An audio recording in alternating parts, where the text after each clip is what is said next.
All right, what's going on, guys? Make America Lit here. I'm just going to be showing you guys some highlights quickly. As you can see, Victor Wembanyama bullying his way to the basket. That would have been like bully and, fearless finisher. That right there, a little midi magician, a little post fadeaway from mid-range that you see him pull up. And I'm just going to be showing you guys some brief highlights, from his latest game. As you can see on the fast break right there, taking flight. I really wouldn't consider that limitless takeoff just based on where he took flight from, but I mean, some people might. And then you can see him jab stepping, and then again him going to that post. That right there, that midi magician would be popping because he loves that moving mid range post fadeaway shot that he does. Look at that fake half spin to the post fadeaway. This man is just such a problem, bro. Offensively, he's such a problem, bro. So that right there, again, another midi magician shot, I would like to call it. Then you see he tries to drive to the basket, and bam, that right there, getting that block. I would consider that anchor, as he got the block. And then as he runs back on the other end, aerial wizard would definitely pop for that as he caught the alley-oop from his teammate. Him running a fast break, him having that speed on him as well, too. And then again, bam, him fading into that corner. That would have been Agent 3.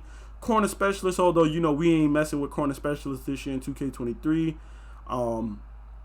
Then again, him being able to put the ball on the floor, and then him shooting from that hash mark, that would be limitless range. The way he just pulled from that hash mark like that, and then that right there, I would consider that either rebound chaser or workhorse. The way he ran for that rebound, and then of course the rise up and the posterizer on that dunk right there as he rolls up really quickly to bang it on him down low. Get that contact dunk. Look at that workhorse animation for that loose ball rebound or whatever. And then again, him outside putting the ball on the floor. That quick first step into another midi magician like shot. So I just want to show you guys these highlights. All right, so let's just jump right into the build. So Victor Wembanyama plays power forward / center. He is right-handed and wears the jersey number 1. For the height, he is listed as 7'2", but as you know, sometimes the heights get misconstrued. He might be 7'3", might be 7'1", or even 7 foot.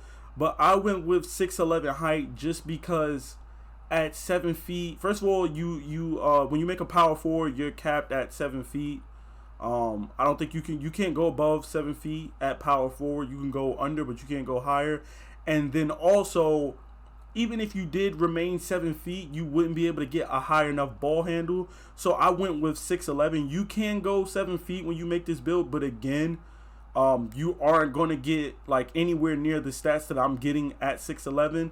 You could even go to a center position and make him 7'2", but again, the ball handling and stuff like that, the speed, none of that stuff is going to be anywhere close to my build that I'm showing you guys here, and it's not going to be anywhere close to how Wembanyama actually plays or moves on the court. So that's why I went with 6'11". He is 209 pounds. But of course, 210 pounds is the minimum weight that you can go. His wingspan is actually 8 foot. He actually has a crazy ass 8 foot wingspan. But again, 7'9" is the max that I can go at 6'11". So we're capped out at minimum weight of 210, and we're capped out at 7'9" wingspan as max as we can go. Can't go any higher on the wingspan, can't go any lower on the weight, and we could go higher on the height, but it's just going to pretty much screw up your build. And then body shape, obviously if you've seen Victor Wembanyama, you know that he is a slight build, a very small, skinny type of body shape. He isn't like really big or super solid and stuff like that. Now, these are the stats that I went with for his build. Now, based on those highlights I just showed you guys, I showed you, he has rise up, he would have masher, he would have fearless finisher, posterizer, limitless takeoff, and aerial wizard as far as finishing.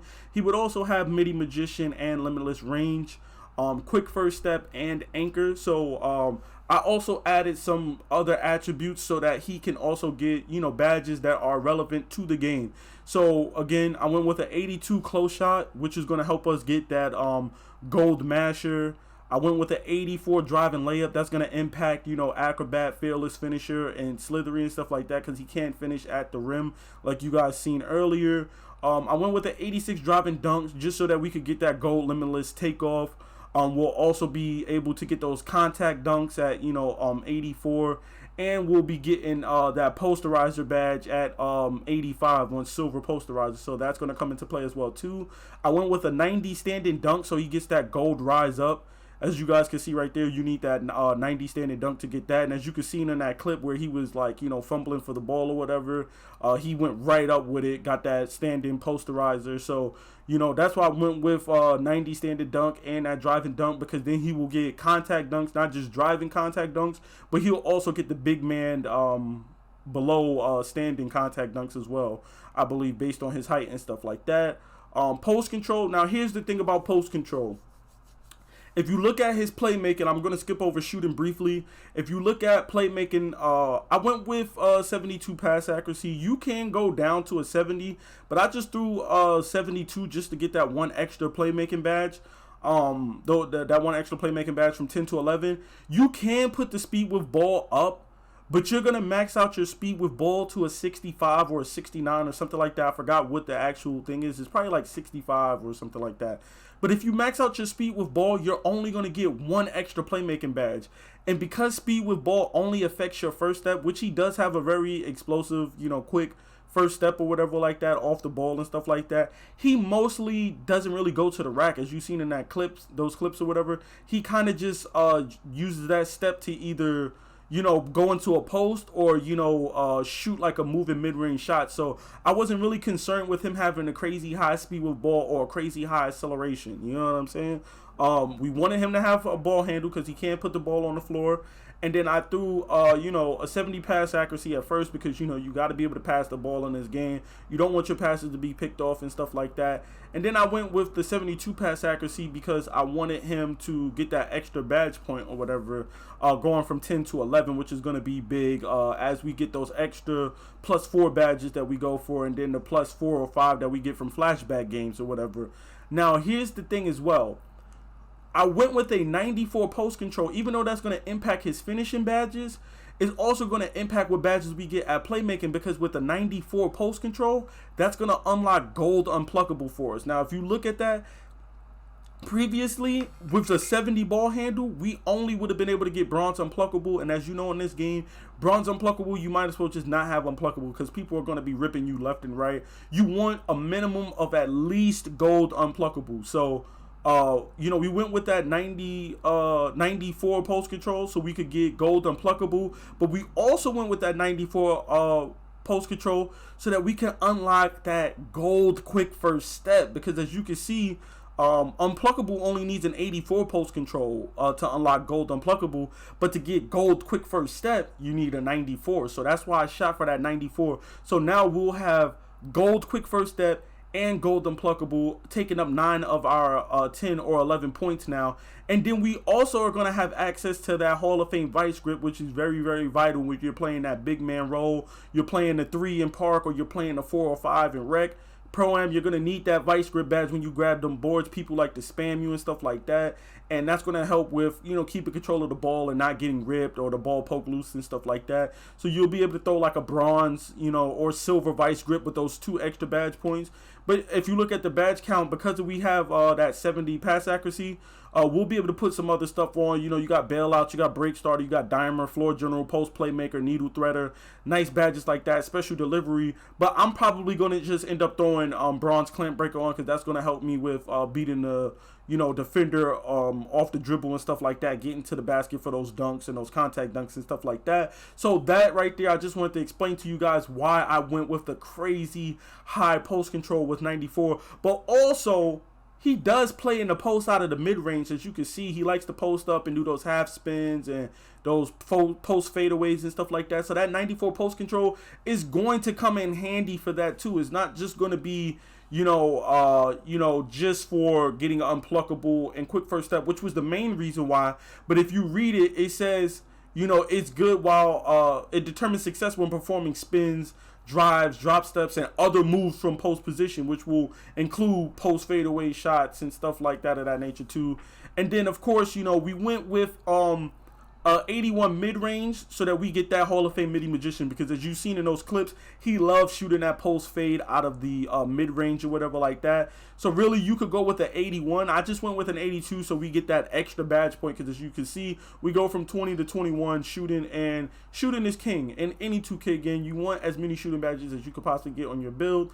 And then of course we went with an 81 3 ball, because that's going to give us that goal catch and shoot, which is nice to have. You know, we'll have that limitless range that I said that, you know, we seen him shoot from that hash mark or whatever earlier in that clip, along with other badges, you know, Deadeye, Agent 3, Blinders and stuff like that, Claymore, Comeback Kid, Volume Shooter. And that one badge point is going to help, because, you know, you can throw that 1 point. That'll be the 1 point you put on Deadeye or Agent 3 or even Limitless Range. You know what I'm saying? So that's why I went with the 81-3. And then again, as I showed you in the screenshot of the box score, he did shoot 8 for 12 from free throws. So he is a very good free throw shooter. He's by far no means like, you know, a really bad free throw shooter.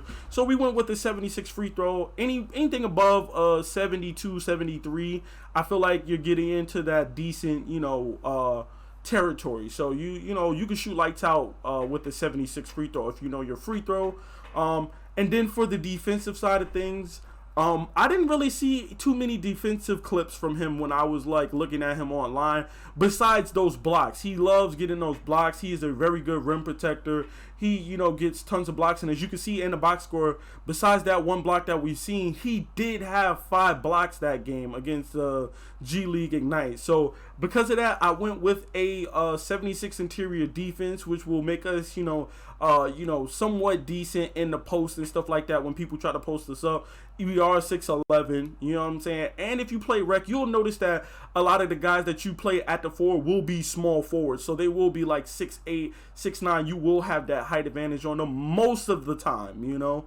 Most people aren't really running with power forwards and stuff like that. They're really running with small forwards who are usually smaller in nature. And then we went with that 93 block so that we get that gold anchor, because like I said again, he does get like a lot of blocks and stuff like that. And then I went with a 70 defensive rebound, because he did have 4 rebounds in that you know, box score. And you know, if you play in a 4, you want at least a minimum of some form of rebound chaser. You got to have some form of rebound chaser, you know what I'm saying? And also that 70 rebound is not only going to just give us bronze rebound chaser, but it's also going to help us get box out B, so we'll be able to help our big you know, box out and stuff like that for those boards and stuff, keep people off of the boards as well while our big man grabs those rebounds. And then finally for the physicals, I went with an 80 speed. Again, acceleration only affecting your first step with the ball and stuff like that. So I wasn't really too focused on having a crazy high acceleration, because that's what quick first step is going to be for. We're going to have that goal quick first step. So our acceleration and speed with ball isn't really going to matter too much. We're not going to even be concerned about having high acceleration, high speed with ball. Why? Because we're going to have goal quick first step anyway. So we're going to be beating people off the dribble regardless. You know what I'm saying? And I have like a 58 speed with ball right now on my small forward, because I haven't upgraded it yet, because that shit is so expensive. It costs like about 58 to 64,000 for me to go from like a 58 speed with ball to like 85 speed with ball on my point forward build. So and even then, with Hall of Fame quick first step, gold quick first step, I'm still beating people off the dribble and getting dunks and layups and stuff like that in rec and park. So it just goes to show that you care more about quick first step, the badge, than you should about actually having high speed with ball and high acceleration. So that's why I just went with whatever acceleration they gave me for that 80 speed, because 80 speed is going to affect you know, how much you run or sprint around the court, how much you move with the ball or without the ball. You know, speed is going to matter, where acceleration is only going to matter with that first step with the ball. Then, you know, we went with 60 strength. Now, unfortunately, I would have liked to have Bully, because as you've seen in that first clip, he was able to move that defender out the way for that contact layup or whatever. But because we went with max wingspan, it brought our strength all the way down. So we just went with the 60 strength. The max strength that you could get was like a 72, as I'll show you guys really briefly here. The max strength, all right, well, my strength isn't even going up. Hold on, let me put this up to So I just want to show you guys the max strength you could go up to right now with this build is a 72. We can't go higher than that. So that's why I didn't bother with it. You know what I'm saying? Because it's like, if I can't get bullied, there's really no point in me even putting that up even. You know what I'm saying? I don't even care about even putting that up. So I left that alone.